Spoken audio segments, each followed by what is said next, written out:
Hello friends, আজকে চলে এসেছি একটা নতুন রেসিপি নিয়ে। এই সবজিটা নাম যদি তোমরা কেউ জেনে থাকো আমাকে অবশ্যই জানিও। আমি কিন্তু এই সবজিটার নাম জানি না, তো তাই জন্য আমি এইভাবে করে সবজিটা কেটে নিয়েছি। তার সাথে একটা আলু, একটা পেঁয়াজ আর অল্প কিছু চিংড়ি নিয়েছি, আর এখানে 2 চামচ তিল আর 1 চামচ পোস্ত দিয়ে আর একটা কাঁচা লঙ্কা দিয়ে ভালোভাবে বেটে নিয়েছি।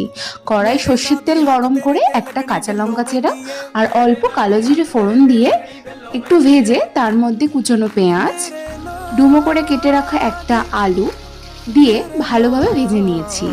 তার মধ্যে ওই সবজিটাকে দিয়ে ভালোভাবে ভেজে নিয়েছি। কিছুক্ষণ ভাজার পর কয়েকটা চিংড়ি আমি ওর উপরেই ছড়িয়ে দিয়েছি, দিয়ে ঢাকা দিয়ে দিয়েছি 5 মিনিটের জন্য। তারপরে ঢাকা খুলেই ওই সবজিটা একটু মজে গেলে ওর মধ্যে তিল আর যে পোস্ত কাঁচা লঙ্কাটা বেটে রেখেছিলাম সেটাই মিশিয়ে দিয়েছি। তার মধ্যেই অল্প পরিমাণে হলুদ দিয়ে ভালোভাবে মিশিয়ে নিতে হবে। এই রেসিপিটাতে কোনো রকম এক্সট্রা মশলা আমি ব্যবহার করিনি, যেরকমটা দেখালাম সেইভাবেই করে দেখো, অত্যন্ত স্বাদ হয় খেতে।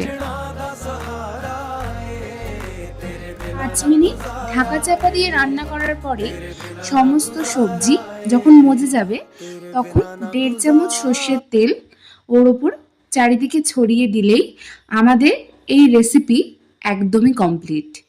এই নতুন সবজির এক দুর্দান্ত রেসিপি তোমাদের যদি ভালো লেগে থাকে তোমরা একটা লাইক করে দিও, আর অবশ্যই আমার চ্যানেলটাকে সাবস্ক্রাইব করতে ভুলো না কিন্তু।